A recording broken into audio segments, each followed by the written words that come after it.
and I know something very sad and upsetting happened yesterday at Riverview, and wonder, number one, if you'd be able to address that and let us know how you're going to address it, and if this is going to impact CMS's decision for your overall safety. I think you're talking about the event that occurred Saturday evening, basically. Yeah, when an event like that occurs, we have a long process where people are being notified, so that myself and Excuse me, Superintendent. First of all, these blowers are going, and if you could move the mic even closer to. Thank you. It's hard to hear. Thank you. And if you could just share, because I'm not sure everybody knows what happened Saturday night.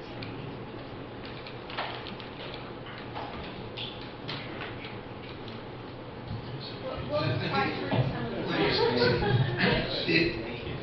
the event is in the newspaper. Let me just share with you the process for events like that. The administrator on call and myself are communicated with. In this case, we were a total of 20 minutes away from the facility. We got there first night on site before anything the dust had hit the ground. Well, we automatically, the new processes that the clinical director and I implemented was basically every psych emergency, every incident gets reviewed by us the next morning. We err on the side of over-reporting, and I'm sure that our colleagues over at Adult Protective Services might be a little bit concerned about the amount of work that we send their way now. But we reported, and we basically do our own investigation. What we found is now that DLRS, Adult Protective Services, CMS, and JCO all have taken interest in this because they have new service clippings. And since I have been there, knock on wood, when they've come in to do their investigations, they've looked at ours, including the Attorney General's office, and actually 2 different cases, and picked our investigation up and walked out with us not having any deficiencies. Everything had been found by us, didn't need to be found by them, we make corrections. Now, in this case, we're in the middle of doing that. So we're in the process of doing a review, and we'll make a determination of how far we need to go down into that review. So first there's a fact finding, then there's a clinical review, then we do a root cause analysis. Now, in this case, we will be moving, I'm sure, to a root cause analysis, so that will be completed by the middle of next week. It takes about 4 or 5 days for us to get hold of everybody. It's on their off schedules. Interview all the staff that are there, most of the patients that were around the area, and then start to deal with it. Until that's done, unless some flaw rises immediately to the surface, we just continue our operations as they were, and we just kind of are a little bit more vigilant to make sure. This is an unfortunate reality of the work that we do. Individuals without any way that we can necessarily predict or see can strike out. And if you're in the way of them striking out, even if they had intention or no intention, you're still going to be hurt. So it's very unfortunate. And I would like to say, once again, as I started, is that people there do amazing work. I'll tell you the most impressive moment for me, which has not been as the acting superintendent. When I left the job as the advocate, and I had to leave, so I'm leaving my desk, I turn around, I get to look at all my file cabinets on the way out the door. Those file cabinets were full of people who left Riverview, who I remember having discussions on is there's no way they're ever going to get out of here. This is just where they're going to be. There's no way they're going to, and they made it because people are very, very strong and resilient as patients, and they're strong and resilient as staff. They do hard work. This was an unfortunate incident, and we will run it to ground in our purposes. As you know from the paper, the patient was taken from Riverview and is at the county jail, so the district attorney is looking at their concerns. Superintendent, is that a report that can be shared with us when it's completed? I know, as you alluded to, we did put significant additional resources for Riverview, or directed them toward Riverview to ensure patient and staff safety. And we just, we need those assurances that in fact, those initiatives are providing adequate safety for review is completed? Well, I'd love to give you some information about safety concerns inside the facility, because we have been tracking those much more vigorously since March when I started. The reviews that we do internally lead one of two directions. They either lead us into an internal personnel concern, or they will lead us into an internal concern with the DLRS and Adult Protective Services. Until they are completed, everything is considered in process, and I don't think we share that with anyone. When they are completed, only at the final stage in a redacted document is sometimes made available, but I'm not sure the conditions of it find out. Thank you, I appreciate that. Representative Budd? No? Okay. Senator Klobuchar? I want to ask about the report that you'll generate in response to the attack on the nurse at Riverview. Would this be kind of what's usually considered like a critical incident or sentinel event report, or is it something else? It would be a critical incident for us, but it would not be a sentinel event. Okay. And would there, so you don't know of any reason why, I understand that information may have to be redacted because it's confidential and all that, but having had to do those myself sometimes what you get out of that is very important. It tells you kind of what policies and procedures you might have to change, even though up to that point you may not have known there was anything even wrong with that. So I think us having that would be very important. Well, at the conclusion of the investigation and the fact finding, there is a part where our review of policies, procedures, and protocols that actually were occurring at the time and what is on the books for us, because sometimes there becomes a difference, is reviewed in a concluding comment, and that concluding comment, which would say whether or not this needs to be changed or this should be abandoned and bring a brand new protocol, that could be shared because it doesn't involve individual information on the event. Right, that I think is the most important thing for us to have access to. Yeah, I think we can do that. Okay, thank you. And my second question just goes back to what you mentioned before when you were talking about increased psychological services, having them at Riverview and testing. And I guess I want more clarity on what you said that more testing. Are you saying that more testing that may in fact identify more patients with neurological problems, including traumatic brain injury, things like that, could put funding further at risk? No. Okay. Actually, the testing protocol is standard for facilities in CMS credits and funds. That basically say when you do your initial assessment and workup of the patient, what we've done in the past, because we did have a reduction of resources that would help us fill that, is that testing was only done on a patient when it was recommended by the initial provider.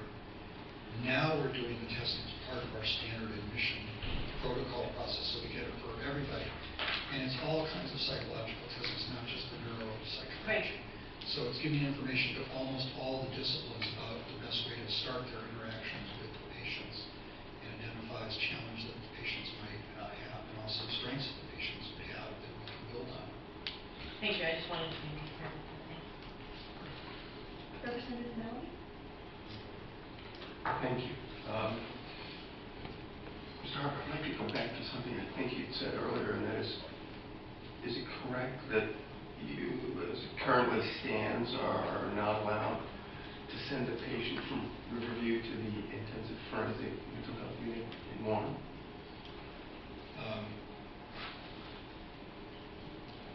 The way the patients that we are involved with can get to Warren is this.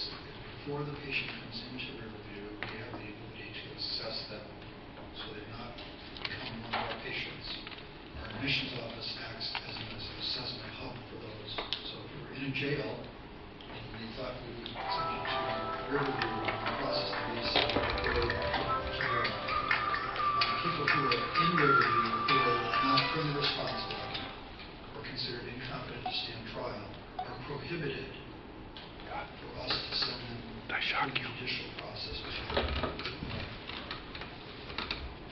And if I may follow up, and that is a new policy that's a function of the law that we passed last year, LD 1515? This is written strictly into the law. that gatekeeping function is in the law, not policy from the law. And do you oppose that? It's providing us the only option we have available for people who are at the extreme end of behavioral challenges for us. And so would you like to seek to reverse that? We're having discussions, and we're proposing that we look at whether that gatekeeping function should be modified. What we don't want to have happen, as Representative Bear pointed out, is criminalizing people just because they have a psychiatric illness. Even when we make use of that, we would like a process that says for treatment purposes, where people could agree that we need much more behavioral control, and then we address the treatment, and we manage and monitor the treatment. When the treatment is delivered or is the maximum benefit, the person will be returned to Riverview for completion of any other treatment they have. So it's not pushing them off to Warren and kind of like taking hands off. We want to keep the concern around the treatment issue. Presently, we can't even raise that. So that's the part that we're looking at, is whether we can reopen the door, use a panel structure that would do it, and give an independent assessment, independent bar assessment, about there's a treatment benefit to moving to a more structured behavioral control. Madam Chair, just as a statement follow-up to pursue that idea, I wonder if when Mr. Harper returns, we might be able to invite Dr. Fitzgerald to speak to the efficacy of the intensive forensic unit at the Maine State Prison. And that sounds like an important policy question that your committee can take up.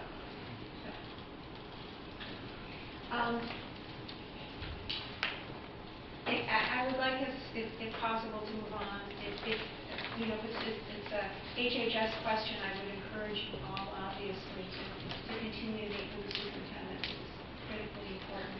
I just have one other appropriations question for you.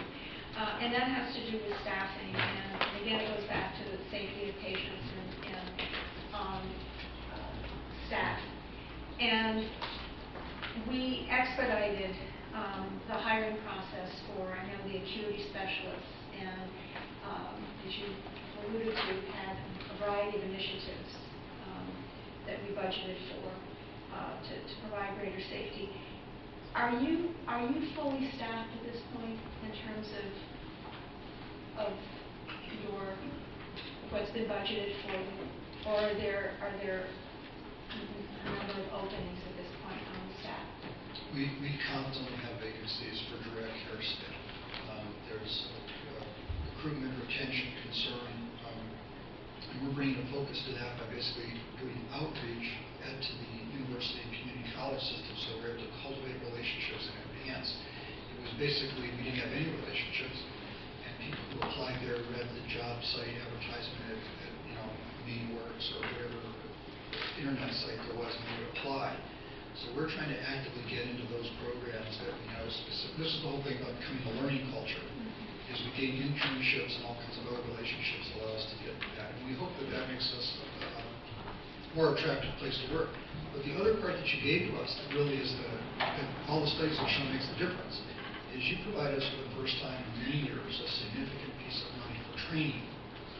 And the two things we know about training is better trained staff you have on very specific skill sets, motivational interviewing, and behavioral management structures, reduces episodes of violence, interaction, and aggression on the units.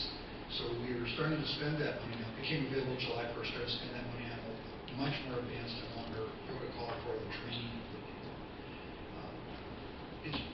To be very honest about it, it's probably about a year down the road before we have these inroads into the community college and universities really up and working. We're trying to get them as fast as possible.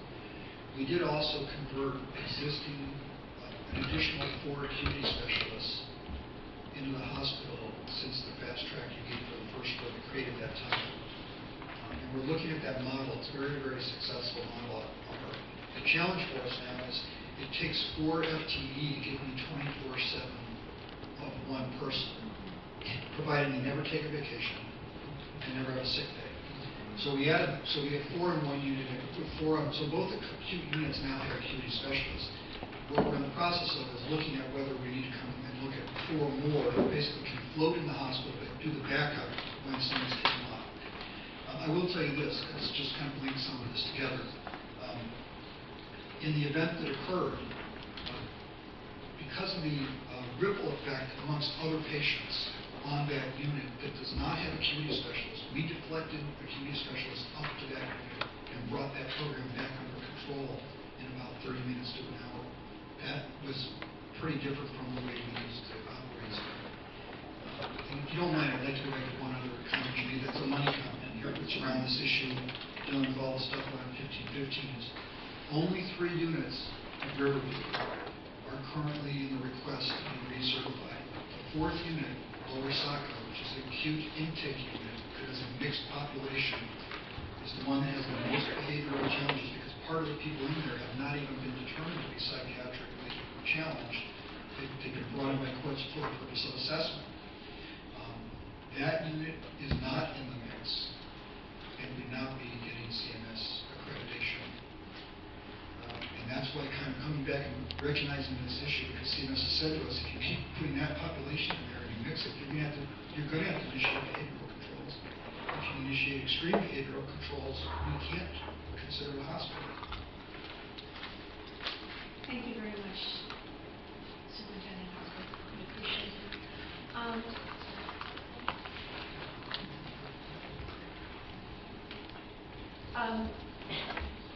Moving on from Riverview, did you have a question?